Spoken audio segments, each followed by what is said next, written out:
So we've talked a lot about our 2.0 update, and we really want to kind of dive into the details, let you know what's coming, why we did what we did, how we did what we did. So we have Tate, who is our CTO and platform architect, who is really kind of the head of everything technical at StoryForge to kind of talk about. So Tate, the Hello. two, yeah, the 2.0 started something different, and now it's a massive thing. So walk us through what we're doing and why we're doing it. Yeah, so this conversation really started about a year ago, and it unfortunately, or I guess now we're all benefiting from it, it became the victim of what happens with any sort of technology focused company or focused group, which is a giant batch of scope creep. We had this great idea of what we wanted to do. We thought it was going to be a nice and simple thing. I had it as a deliverable for Q1, and then all of a sudden, we kept having all sorts of other ideas of what we wanted to do and all that. So really what this is the next evolution of StoryForge, both from a technical perspective, because there's a everything under the hood has been rebuilt from scratch. And we really took some time to figure out what are the core features that we want to absolutely deliver a killer experience on. And not only did we want to think about it from the big picture, but we also wanted to zoom way into the micro level. Like, what the heck is a button? For any of you in our audience, I personally don't remember this, but I was watching some old Apple keynotes from a while back, and this is a similar kind of process to what Apple did in the early 2000s when Mac OS 10 was announced. It's a really fundamental realigning of how everything works. So we wanted to originally, the idea was let's take the existing platform, all of its features, everything about how it works, and just do the technical refactoring, which is make it so that every time we want to bring up a button or bring up a modal, which is a full screen pop-up message, that definition was consistent, and so then everything throughout the user interface would look and feel in a consistent manner. As you know, there's in the existing platform, there's a few different ways that modals and things appear. The way that you customize your library versus your avatar, fundamentally those are the same thing. It's just changing whether your library, your avatar gets updated, but under the hood, the data that those work on is all the same. And so why are those completely different experiences? So we really wanted to try and harmonize everything and and make it so that it all feels consistent and is really easy for us developers to work with, and of course easy for everyone to understand how to actually work with it. Yeah. As we were going through that, there were a couple of other design pillars that got kind of added in. One was accessibility. We know that over the couple of years that we've been in beta, that we have built things that have been okay for people with various accessibility needs, but we want to do better. There's always room for improvement. And so we've built this new platform particularly with keyboard accessibility and a higher contrast for being able to read, just because there's so much that relies on vision. And so we wanted to build that with that as a guiding principle from the beginning. And then the other piece is really rethinking some of the key workflows, which I'm guessing we're going to talk about in a minute here. Mm. But there are some fairly complex workflows that exist in the platform today that are artifacts of back when the company was first started, some design choices that we thought were going to be the right ones. Now that we Hmm. have been open for beta users and we've gotten so much great feedback from everybody, we've learned what actually makes sense to everyone. And so we've really reimagined some of these workflows in order to make it make a lot more sense. Yeah. And we hope that it's going to make it a lot easier for everyone to write your stories, share them on the platform, and most importantly, really understand what's happening to your story and get really good feedback from each other. You said two things there that I really want to touch on to make sure people picked up on. Is one, Yep. we are still in beta. Like people Yes. don't realize that. Like what you see now, whether you're seeing 1.0 or 2.0 beta.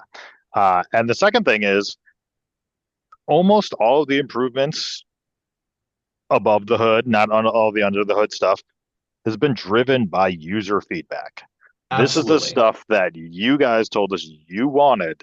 So we said, yes, we are going to listen to you. You are the ones reading, you're the ones writing, you're the ones leaving feedback. We want to do what you have suggested for us. So, um, Absolutely. So, and thank you to everyone who has submitted all that feedback, whether it's through our Jira ticketing forum, whether it's through Discord, whether it's through email.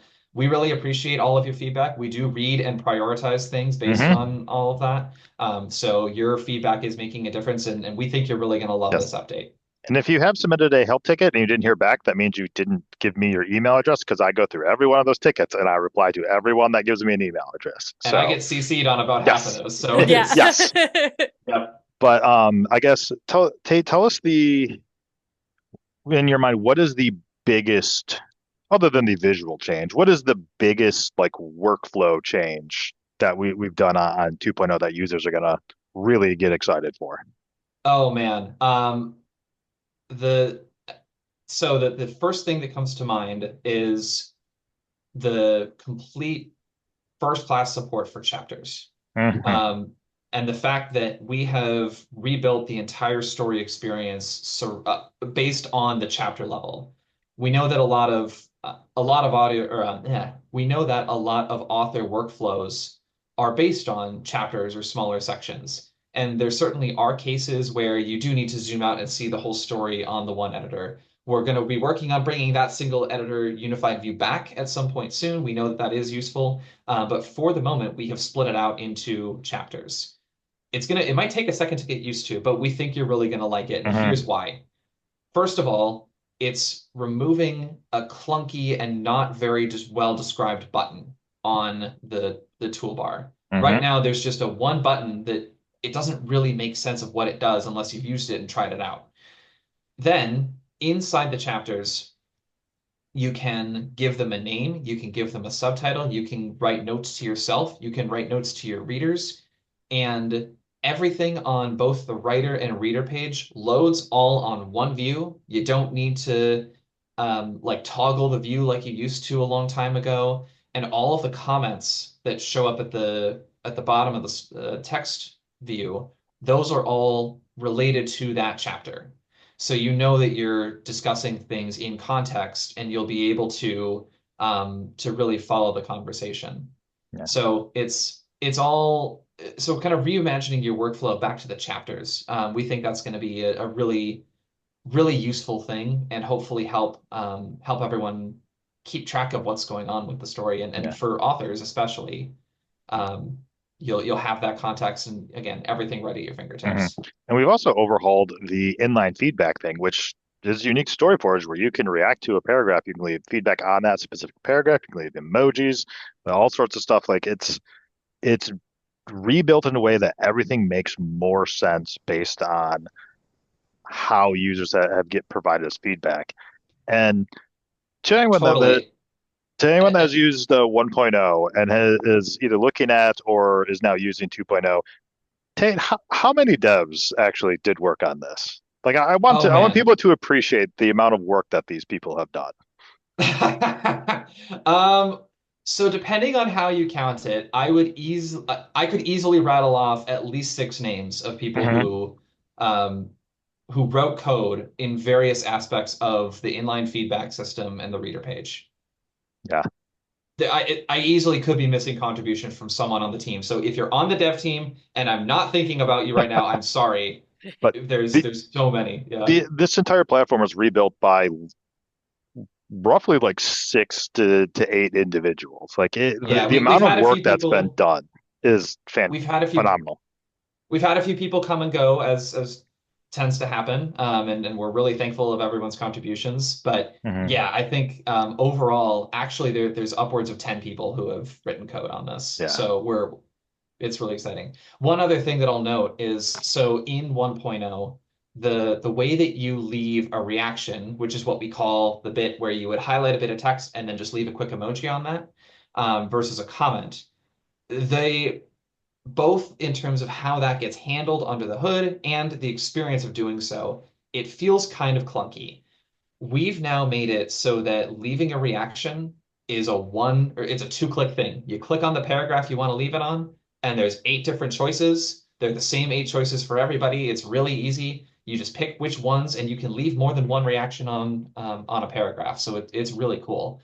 And I'll also just note that um, for the reader side, one big thing that may require a little bit of workflow change if you're leaving feedback is that paragraphs are now the level that you leave stuff on. There's no more highlighting of arbitrary text. It's all done at specifically the paragraph. And we've done this intentionally. It makes it way easier for us to manage it. And also, it hopefully makes it easier to keep comments with text even as the story evolves over time. But there's always And going to be a ship of Theseus argument with yeah, that. So, and one little note for people who are asking, why we do the inline feedback thing. Well, one, it provides excellent feedback to the author on specific pieces, and two, for anyone who's interested in our legendary path, which if the video's out, it'll be linked up here. Uh, that is actually part of our publishing program. So yep. something that you can do as a reader to help an author get published, and you as an author to get feedback to help get published. But Beatrice, I know you have a question.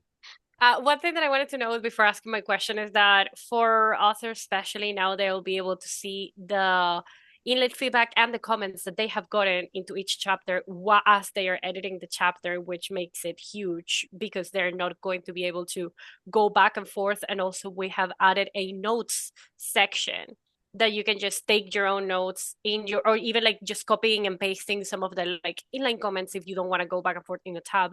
So that way you have everything literally there and you can focus in just existing within your story instead of like jumping around. I did have a question because StoryForge is, besides just being a writing and reading platform, is a fun writing and reading platform. Like a lot Yep. of things that separate us from the rest is that we want to make the experience enjoyable and fun and somewhere that you want to come back to more than just for your story. So I wanted to ask you which of these full fun elements are like your top three of like your favorites, so the ones that you're more excited to see people's reactions to. Because I know there's a Oh lot man. of new cool stuff. There is a lot. So there's a couple that come to mind right away. So first of all, our Prompt-o-matic. We have spent some time crafting up some really cool prompts. We think that you're gonna love them. I know I've been saying that a lot, but there's a lot to like, and so we hope that some of those prompts are going to be helpful in guiding authors towards the next great edit of their story or starting up a new story. And certainly you're welcome to use the Prompt-o-matic and get as many as you want. We've all written them, or they were written by us on staff. So and And the we scouts. hope that and the scouts. Yes, thank you to our scouts for helping us Yay. curate some of those. So and there's a couple fun Easter eggs within the Prompt-o-matic. I'm not gonna say what they are. You get to go find out. Um, but yeah, so the other thing that I think is going to be really fun is, of course, we all know about the fact that you can customize your library, you can customize your avatar. We are adding the ability for you to customize 2 important parts of the entire site. First of all, as you all know, there are certain actions that you can do, and they're going to throw a whole bunch of confetti at your screen. We have, and I will give you the answer in just a second because I'm logging into the database right now to check on how many we're up to. It's a lot. Um, it's a lot, okay? But there are so many customization choices about the confetti. Several staff members have submitted custom shapes and things to kind of represent some of our hobbies. And there's a lot of really fun stuff in there. So you'll be able to spend your quills on confetti. You'll be able to select multiple confettis, and then when a certain action happens, then we'll just rain down some fun confetti in various colors and designs. So definitely check out that shop. And right next to the confetti shop is the editor theme shop. So instead of just having the editors be boring, monochromatic black or white to match the site colors, you'll be able to choose from all sorts of different designs. And some of them have little Easter eggs within them that that you'll have fun exploring. Um, and just like with the confetti, you can have multiple active, and every time you load the page, we'll randomly pick one out of what you have active. So if everyone's going to get the default dark mode and light mode, we're also making it easier to switch between those for the 3 people of you who use light mode. Um, all Including one of our founders. Yeah, I was gonna yeah, say yeah. that. But I will tell you that everyone on the dev team uses dark mode. So if you want Hmm. to know why we do dark mode first, it's because that's what we use. Hmm. But so everyone will get the default dark and light modes, but then there will be some fun additional themes that you'll be able to spend your quills on. So we've had so much fun to the point that the one dev who has done all of the art for this, absolutely incredible, but we legit had to be like, please stop doing this and like help us make sure that we get everything done. So Shout out, Crystal. we shout Yeah, out Crystal, Crystal. we love Yes, you. yeah, no, once we get this launched, I guarantee you there's going to be another like 30 more that get Oh, built. she Oh, said for the other sure. day she is just brewing ideas for editor themes and Oh, confettis, and there's The going to be site is so being I many. amazing. gave her Yeah. an idea of like an entire different way of do one of the things Oh boy. already. And she was Oh very no. excited. So in case you're wondering how all these ideas get manifested, it's because people they bounce ideas off of each other, and then it gets sent to either Crystal or me or someone else in Slack, and then it gets turned into a Jira ticket, and then all of a sudden it's like, oh no, here's another one. Hmm. But there's a lot, and it's again, the point is to make it so that it's a little bit fun, right? We don't want to be a bland and very basic design. We want to Hmm. make it work, but we also want to make it fun. Yeah. If you're going to stare at something for hours on end as you write, make it something that you actually want to look at. So Yes. we're hoping that people are really into the fun, come for the fun, stay for the weird, stay for the writing, stay for the publishing. So, Yep. all right, I think we can close out unless Tate, do you have any last notes that you want to touch on for 2.0? I think the other kind of major heads up that we'll give to authors especially is that we are completely changing and simplifying the way that you release your stories. Mm. And the reason that we did that, again, is entirely based on your feedback. So you'll see in the platform that now it's a lot easier for you to understand what version your readers are seeing and who it is released to. And there's no more releasing different versions to different audiences or having to jump back and forth between versions. For the reader side, there's only one version. So that's going to make it a lot easier for everyone to keep track of what's going on. Yeah, Now you amazing. can, if you are working on chapters and you're not yet ready to release a chapter to everyone, you can mark that chapter private and it won't show up to anyone in their sidebar. So you'll be able to work on that and release it to everybody when you are ready. There's also a couple of features that we're working on that we're going to be releasing hopefully hopefully sometime this winter, kind of depending on a few other pieces that need to fall into place. But we've been talking for a little bit about adding features for some paid subscription members. So, and those are features that, of course, we're not going to lock our core features behind that, but Mm. we are adding on some nice capabilities that we think will make everyone's lives, especially your lives as an author, a little bit nicer. So we hope that that'll give you good reasons to become a paid subscribing member. But more to come on that later this winter. Awesome. But otherwise, as with any kind of major update, there's bound to be something that goes a little bit weird and takes a second for everyone to get used to. We really appreciate everyone sticking around with us and thank you for for keeping StoryForge going and giving us reason to do all this. And please Absolutely. submit feedback. Yes. We need feedback just on what we're doing just as much as authors need feedback on the stories that they're writing. So please tell us what you like, what you don't like. If there's anything in particular that's confusing that we can make easier, we certainly would like to hear from you and want to make sure that this is the best writing community that we can make. And above all else, just be excited, right? This is a huge evolution of the platform, huge evolution of the community. And so we're super excited to get it in your hands, and All right. can't wait to see how it goes. All right. If you are seeing this video and 2.0 is not out, click down below in the description. There should be a link to a preview page on our website where you can see really all the cool stuff that's coming out. If it is out, we hope that you will join us. StoryForge is free to join. As Tate said, none of the core features are or will ever be locked behind a paywall. Quills are on platform currency that you can use to decorate, buy confetti, those kind of things. But yeah, we hope that you will join us, and we'll see you at the Forge.